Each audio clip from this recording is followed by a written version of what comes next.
Dan ada yang bilang sebenarnya sebelum sholat id itu boleh nggak sih makan? Boleh, sunnahnya adalah boleh. Ya, hukumnya adalah sunnah. Diperbolehkan untuk makan sebelum menjalankan sholat id, Idul Fitri. Kemudian nanti setelah sarapan kita sholat id, kemudian mengunjungi rumah, silaturahmi dan lain sebagainya. Hati-hati dengan yang namanya kue kering. Kalau kita sudah terlalu banyak manis, tubuh kita sudah kasih alarm sebenarnya, Mbak. Ada alarmnya, kok aku kenyang cepet ya, padahal baru makan kue ini sedikit gitu. Nggak apa-apa, masih baru kue kering, habis ini saya tak makan lontong sayur deh, nggak apa-apa gitu kan. Kesian nih nenek udah masak dan lain sebagainya. Kalau misalkan siang kita udah makan seperti itu, berarti di pagi hari dan malam harinya maka harus diganti dengan makanan yang sehat lagi. Oh, aku nggak obes kok, aku nggak gemuk, badanku ideal, jadi aku sah-sah aja nih mau makan apa aja. Nggak seperti itu.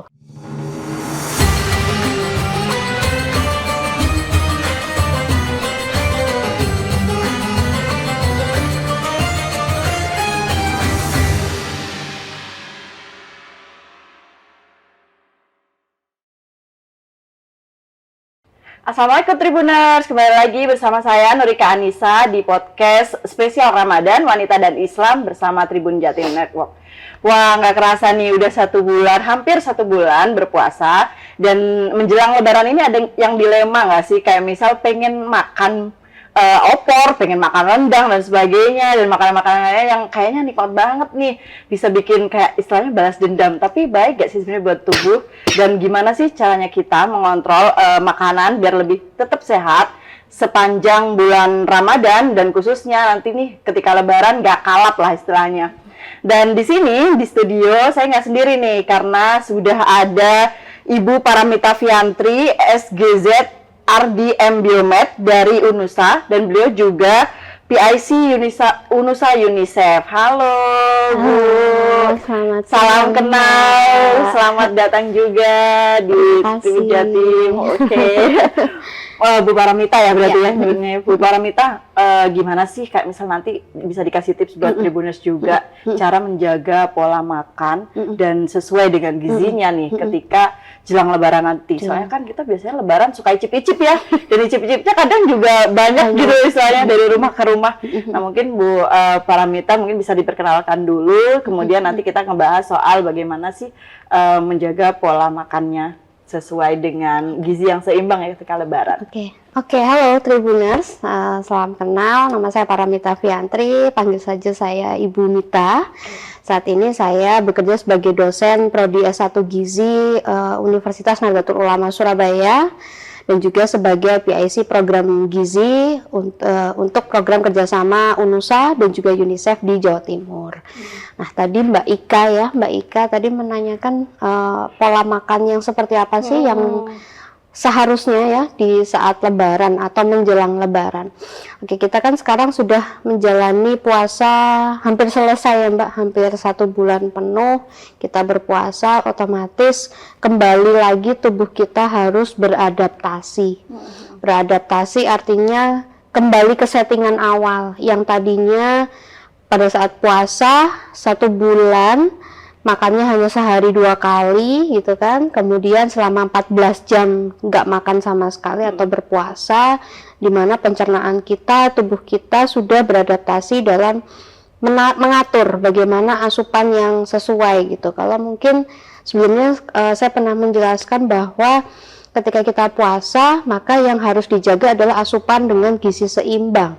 Mengacu pada isi piringku programnya Kementerian Kesehatan, di mana di dalam piring itu berisi karbohidrat atau nasi dan teman-temannya itu golongan nasi. Kemudian ada protein hewani, protein nabati, ya, kemudian sayur, buah dan juga air putih gitu kan. Nah, ketika Lebaran seperti apa kira-kira pola makan kita? Sebenarnya tidak ada yang berbeda. Yang berbeda hanyalah waktunya, frekuensinya. Kalau tadinya 2 kali, ini jadi 3 kali. Kita bisa makan siang lagi. Nah, tapi kalau dari sisi frekuensi, kita kembali ke settingan awal, makan seharusnya adalah 3 kali, idealnya adalah 3 kali sehari. Makan pagi ya, sekitar jam 6 sampai jam 8 pagi. Kemudian makan siang itu antara jam 11 sampai jam 2 siang, itu udah paling mentok ya, jam 1 lah itu. Kemudian makan malam itu adalah jam 5 sampai jam 7 malam. Nah, kemudian kalau Lebaran yang membedakan adalah lebih kepada jenis makanannya. Kemudian frekuensinya juga, berapa banyak rumah yang akan kita datangi. Kadang suka ikut satu rumah ke rumah yang lain. Itu ya, kemudian kan kita kalau mengikuti namanya sunnah Rasul, kita bertamu, disuguhi ya harus dimakan gitu kan. Tinggal bagaimana kita mengatur jumlahnya dulu. Yang paling penting adalah jumlahnya. Kalau pagi setelah sholat id, anggap ini hari pertama kita sholat id, otomatis kan setelah sholat id kita harus makan. Dan ada yang bilang sebenarnya sebelum sholat id itu boleh nggak sih makan? Boleh, sunnahnya adalah boleh. Ya, hukumnya adalah sunnah. Diperbolehkan untuk makan sebelum menjalankan sholat id, Idul Fitri. Nah, makannya ya sudah dihitung sarapan, tetap dengan pola gizi seimbang seperti itu. Kemudian nanti setelah sarapan kita sholat id, kemudian mengunjungi rumah, silaturahmi dan lain sebagainya. Hati-hati dengan yang namanya kue kering. Kue kering itu kan kecil tapi kecil, tapi dia kalorinya cukup tinggi karena dia mengandung tepung, mengandung gula, susu kental manis dan lain sebagainya. Nah, apakah tidak boleh? Gitu. Nah, tapi kita yang bisa membatasi diri kita gitu ya, karena sebenarnya tubuh kita ini pintar untuk mengenali jenis-jenis makanan yang ada gitu. Kalau kita sudah terlalu banyak manis, tubuh kita sudah kasih alarm sebenarnya, Mbak. Ada alarmnya, kok aku kenyang cepet ya, padahal baru makan kue ini sedikit gitu. Nah, itu sudah alarm pertanda bahwa ya wes jangan bawa paksa lagi gitu. Jangan dipaksa lagi, jangan terus nggak apa-apa masih baru kue kering, habis ini saya tak makan lontong sayur deh, nggak apa-apa gitu kan, kesian nih nenek udah masak dan lain sebagainya. Nah, kira-kira seperti apa cara mengantisipasinya? Cara mengantisipasinya adalah selain dari frekuensi, waktunya. Kalau misalkan kita tadi sudah makan kue kering, misal ada 5 keping, 5 macam gitu ya, 5 macam kue kering, masing-masing udah ambil 1. Kapan saya boleh makan lontong opor nih misalkan? Berikan jeda antara 1 sampai 2 jam. Biarkan lambung kita beristirahat terlebih dahulu, karena masa pengosongan lambung itu kan antara 1 sampai 2 jam. Setelah itu makan makanan lontong opor. Apa sih yang harus diperhatikan dari makanan lontong sayur, lontong cap gome dan lain sebagainya itu gitu ya, rendang dan sebagainya. Yang paling diperhatikan adalah konsumsi jenis makanan bersantannya, 1, karena santan mengandung lemak ya. Kemudian yang kedua adalah berapa porsi jumlah lauk hewani yang sudah kamu makan. Misalkan, tadi lauknya saya ambil opor, boleh nggak kalau saya ngambil telur petisnya? Telur petisnya separuh misalkan. Tadi opornya ambil potongan yang paling kecil, dada gitu, atau mungkin yang suwir kayak gitu ya. Terus ada rendang nih, boleh nggak saya ngambil rendang lagi? Nggak boleh. Karena jumlahnya sudah sesuai. Tapi kalau saya mau ambil orem-orem tempenya, boleh nggak? Boleh. Terus apalagi yang harus dibatasi? Karena semua kuahnya bersantan, maka pilihlah salah satu kuah yang paling light, yang paling rendah kadar santannya. Misalkan, sayur manisannya nih yang paling sedikit santannya, ya udah ini aja yang saya agak banyakin. Tapi kalau yang opornya ambil sedikit saja, 1 sendok makan cukup bumbunya. Kemudian rendangnya juga 1 sendok makan bumbunya, itu sudah cukup. Nah, kemudian nanti saya pindah rumah lagi, disuguhin lagi nih. Mungkin ada sari apel biasanya minuman manisnya, es dogernya dan sebagainya. Kalau minuman manis, biasanya kalau minuman kemasan, otomatis kita pasti akan bisa pilih kan, atau bawa air putih sendiri. Tadi sudah makan berlemak, berarti nggak harus menunggu tubuh kita mau warning, tapi adalah peningkatan kesadaran diri, itu penting Mbak. Nah, kemudian kita sudah pilih air putih. Nah, nanti waktu mau makan malam, saya boleh nggak nih makan lontong opor lagi? Kalau bisa jangan. Karena Lebaran itu kan nggak sehari 2 hari, kadang kita sampai Lebaran ketupat bahkan 7 hari. Itu masih ketemu lagi, bahkan nanti setelah cuti habis halal bihalal masih ketemu lagi sama lontong opor. Nah, itu berarti yang harus diperhatikan adalah frekuensinya, kemudian jenis pengolahannya seperti apa, bahan makanannya, kemudian jenis masakannya mana yang paling tinggi mengandung santan, maka itu yang kamu ambil yang paling sedikit gitu. Batasannya seperti itu. Gambarannya kira-kira seperti itu. Tapi kalau untuk porsi ideal nih, misal nih, kan kadang kita makan tuh makan jajanannya selesai terus opornya dikit aja gitu, terus nanti agak malam juga ini juga makan juga. Nah itu apakah akan juga disamakan dengan sebelum Lebaran gitu? Maksudnya kayak misal, oh ya udahlah aku habis makan opor gak usah yang bersantan-santan, nanti coba healthy lagi atau besoknya lagi coba makan yang lebih healthy lagi, itu akan lebih mengontrol atau seperti apa? Betul banget, Mbak. Jadi memang kita yang bisa mengontrol. Kalau misalkan siang kita udah makan seperti itu, berarti di pagi hari dan malam harinya maka harus diganti dengan makanan yang sehat lagi. Atau bahkan mungkin bisa konsumsi sayur atau buahnya lebih banyak dari yang biasanya. Karena kita tahu nih nanti siang ada acara, misalnya ada halal bihalal di sini, udah pasti kan makanannya seperti itu. Nah, tadi karena terkait dengan adat istiadat, tradisi Lebaran dan lain sebagainya, maka ya cara meminimalisirnya seperti itu. Kalau sudah tahu acaranya siang, ya berarti pagi dan malam kita harus menjaga sendiri gitu, makanan konsumsi sayurnya lebih banyak. Kemudian yang paling penting adalah memberikan jeda dalam setiap kali makan. Kemudian ketika Lebaran juga biasanya kan kumpul keluarga, nggak tidur nih semalaman karena ngobrol dan sebagainya. Nah itu yang jangan seperti itu, karena tubuh kita tetap butuh istirahat. Kalian kita kasih makan terus tapi nggak dikasih waktu jeda istirahat juga, nanti pencernaan kita akan protes. Salah satu yang mungkin muncul adalah ketika kita nggak tidur tapi makan terus, karena ketika orang itu nggak tidur pasti akan rasa lapar terus. Jam tidur kelewat, misalnya biasanya tidur jam 9 tapi kan ada sesuatu hal ngerjain tugas atau lain sebagainya, jam 12 belum tidur pasti akan lapar. Makanya kalau dibilang nikus makan mie jam 12 malam itu real gitu, karena ketika kita nggak tidur, tubuh kita nggak dibawa istirahat, maka mesinnya kan jalan terus, mesin pencernaan kita akan jalan terus, maka akan butuh makan lagi. Nah itu yang harus dijaga. Jadi tidur cukup ya, meskipun banyak agenda, diupayakan tetap tidur cukup, sehingga ditambah lagi juga dengan minum air putih yang banyak gitu, karena air putih bisa menetralkan konsumsi santan, Mbak. Ini baru tahu juga nih kalau misalnya air putih menetralkan konsumsi. Kalau untuk peran dari sayur dan buah itu untuk kita mungkin apakah juga menetralkan konsumsi santan, dan berarti pola tidur yang cukup ngebantu metabolisme juga ya? Betul, Bu. Jadi memang permasalahan yang paling banyak ditemui ketika Lebaran itu adalah namanya penyakit metabolik sindrom. Jadi kumpulan dari permasalahan kondisi metabolik tubuh, gangguan metabolisme tubuh yang disebabkan oleh asupan makanan tinggi kalori dan makanan tinggi lemak. Nah, kondisi-kondisi metabolik yang kemungkinan berubah apa? Salah satunya adalah penumpukan lemak di tubuh, yang resikonya terhadap peningkatan kadar kolesterol, resiko penyakit jantung, stroke, dan lain sebagainya.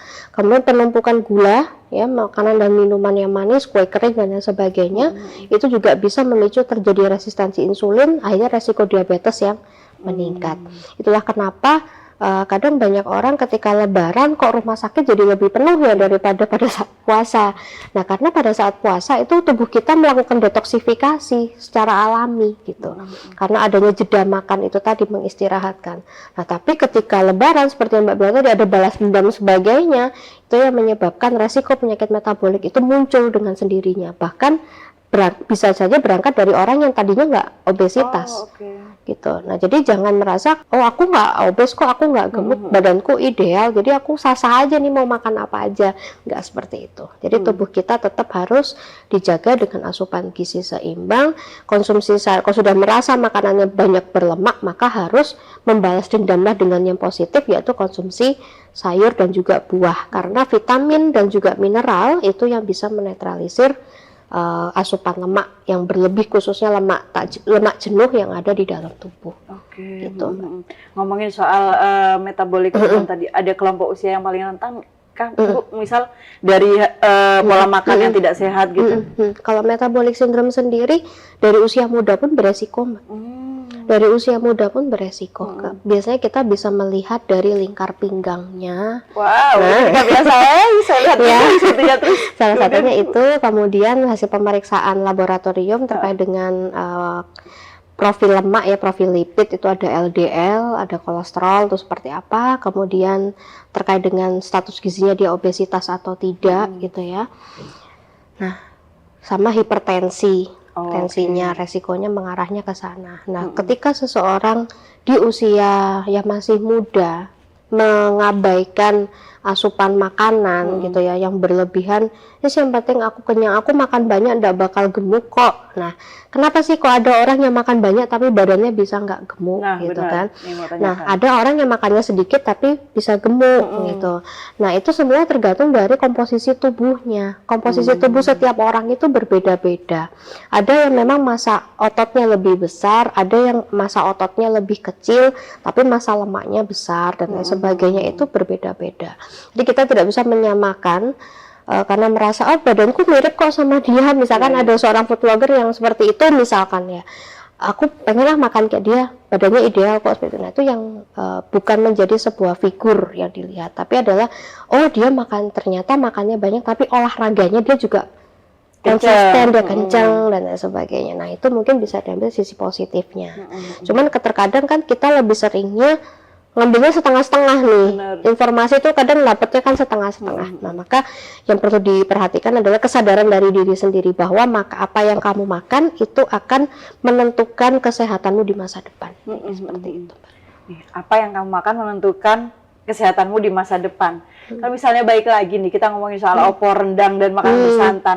Sebenarnya orang tuh kadang ngerti kalau misalnya makan bersantan nanti seperti ini, kesannya seperti ini. Tapi secara penjelasan gizi, bahayanya makan bersantan, apalagi sampai misalnya diangetin, itu seperti apa sih? Oke, istilah di Jawanya blendrang. Blendrang, bener. Makin enak sebenarnya. Makin dianget, makin enak, gitu kan ya. Dimana santan itu kan kalau kita tahu dia terbuat dari kelapa, tapi bagian kelapa yang mengandung lemak jenuh, gitu kan. Nah, lemak jenuh itu ketika dia dipanaskan terus-menerus, maka kandungan lemak jenuh yang semakin jahatnya dia akan semakin bertambah. Kalau bisa dibilang peribahasannya adalah semakin enak makanan bisa jadi semakin tidak sehat, bisa jadi seperti itu.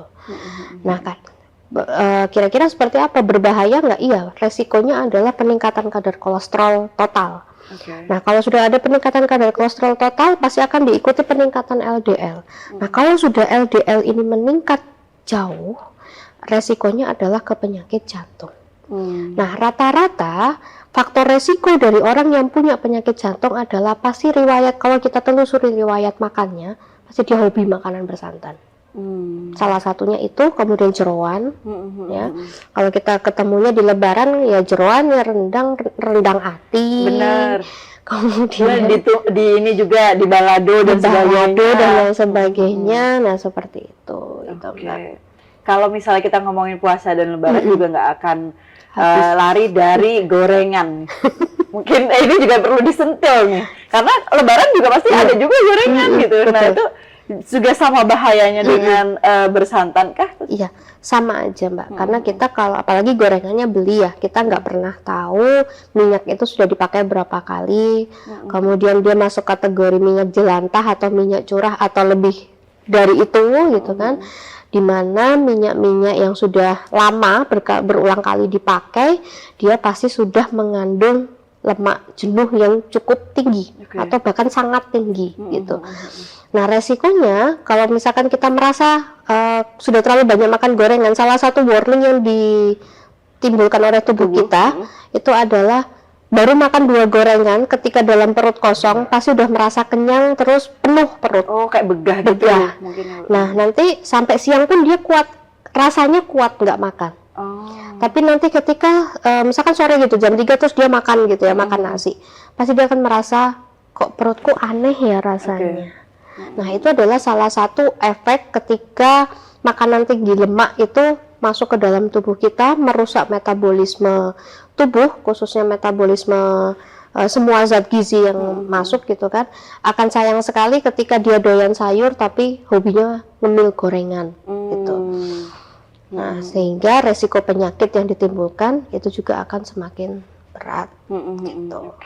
Saya suka nih kalau ngomongin kuliner ya, makanan, tapi memang ada agak disentil sama kesehatan gitu tuh, suka kayak mengingatkan kita ngebayangin enaknya opor, rendang, tapi narik diri juga nih buat kamu sehat harusnya yang seperti ini gitu.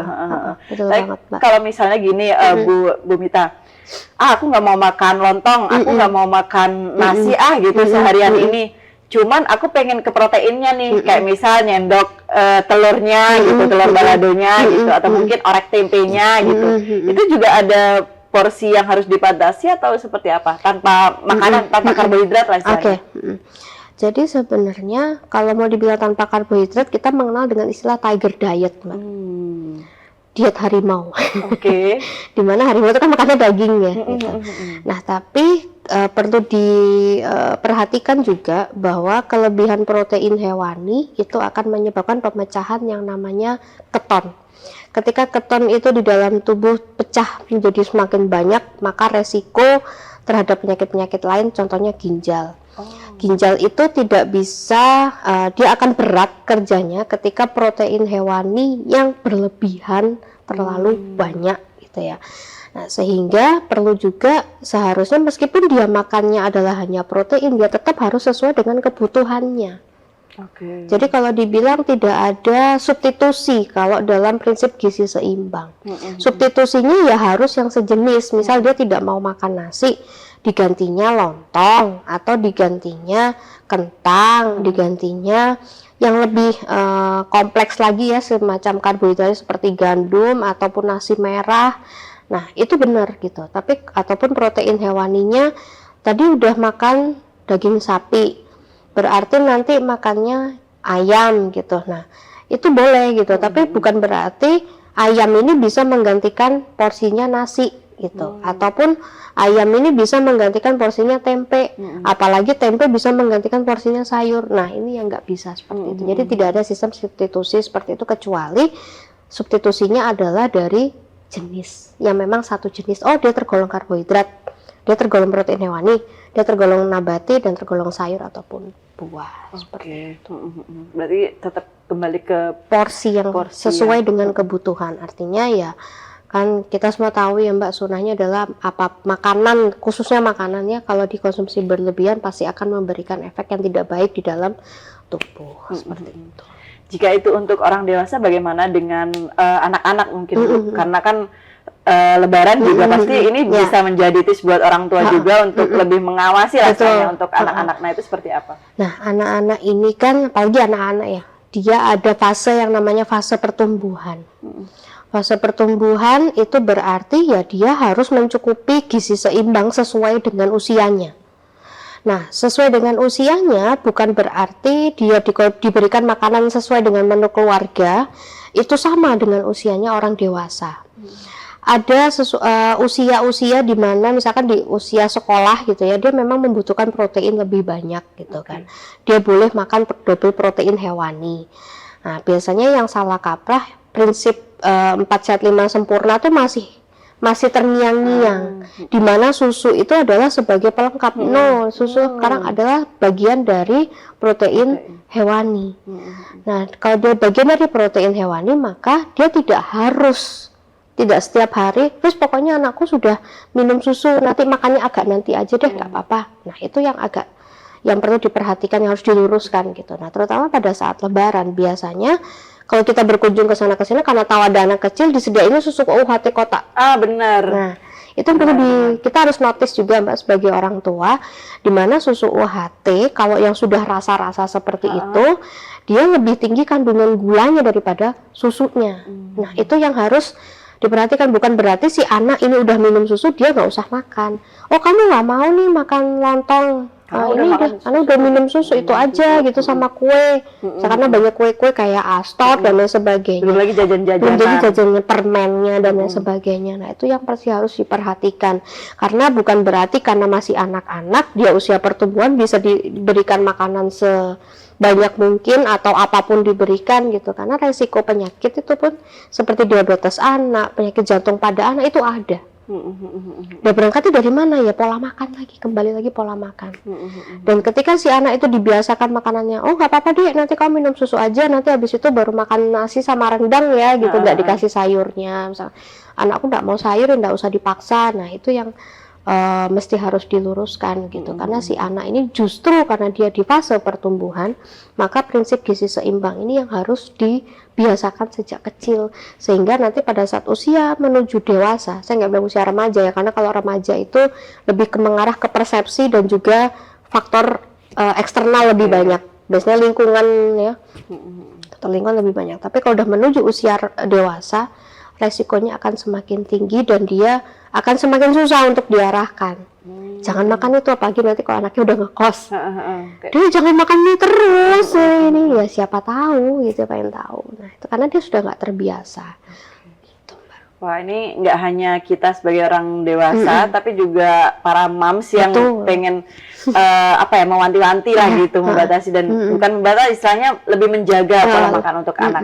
Nah, euforia dalam Lebaran itu kan sebenarnya nggak hanya soal makanan, tadi sempat disinggung juga oleh Bu Mita, pola tidur ya. Pola tidur. Mungkin kita terlalu bersenang-senang, bercengkrama dengan saudara-saudara sampai lupa soal kebutuhan istirahat. Nah, apakah misal nih kita begadang atau mungkin mengganti tidur yang malam itu, coba tidur siang dulu di sela unjung-unjung gitu. Nah, itu seperti apa untuk lebih mengatur pola tidurnya atau pola istirahatnya? Itu bagus, Mbak. Jadi memang tidur siang itu kan sebenarnya disarankan ya.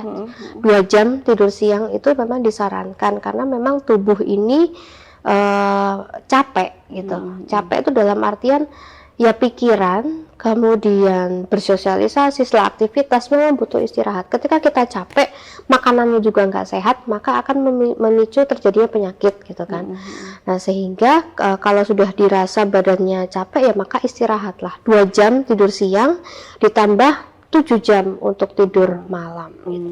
Jadi pola tidur jangan begadang, kurangi screen time karena dimana sifat radiasi itu juga bisa mengganggu siklus tidur gitu kan. Nah sehingga sayang banget yang bagi yang Tribuners mungkin ya yang sudah berusaha banget jaga pola makan, kemudian olahraganya juga teratur seperti itu, karena olahraga itu dalam porsi Lebaran ini kan kadang nggak sempet ya. Nah usahakan kalau silaturahmi ini palingnya jalan deh ke rumah saudara gitu, usahakan jalan karena aktivitas fisik itu tetap dibutuhkan untuk menjaga kesehatan gitu, termasuk asupan makanan itu akan menjadi lebih efektif itu pencernaan kita ketika diimbangi juga dengan aktivitas fisik dan juga pengelolaan stres sama istirahat yang cukup. Seperti itu komplit banget. Iya, lengkap banget nih, kita tadi udah ngomongin soal percamilan, opor, kemudian permen dan lain-lain, susu untuk anak-anak, sampai ke pola tidur juga ya Bu ya. Nah mungkin dari obrolan ini kita bisa menarik bahwa sebenarnya bukan berarti nggak makan ya, tapi tetap makan, cuman bagaimana mengaturnya seperti itu. Siap, terima kasih loh Bu Mita. Ini kesempatan saya juga buat sebenarnya pertanyaan titipan ini sebenarnya.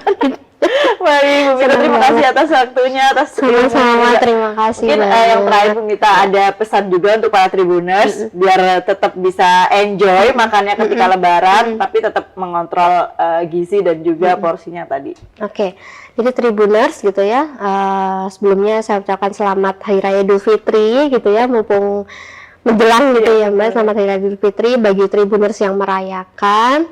Semoga Tribuners tetap dalam kesehatan gitu ya.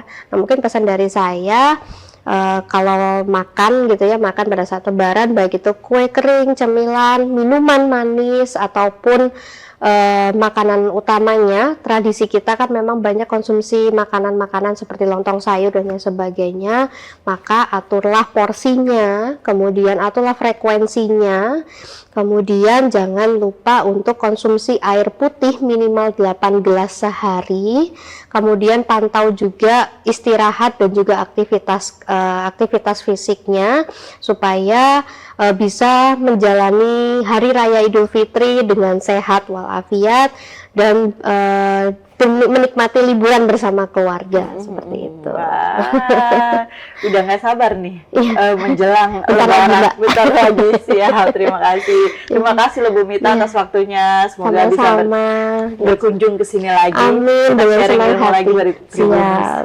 Dengan senang hati. Ya Tribuners, itu tadi obrolan kita bersama saya dan Bu Paramita untuk terkait masalah gizi seimbang nih. Bagaimana, tadi Bu Mita udah nyampein banyak pesan dan semoga ini menjadi bermanfaat bagi kita semua.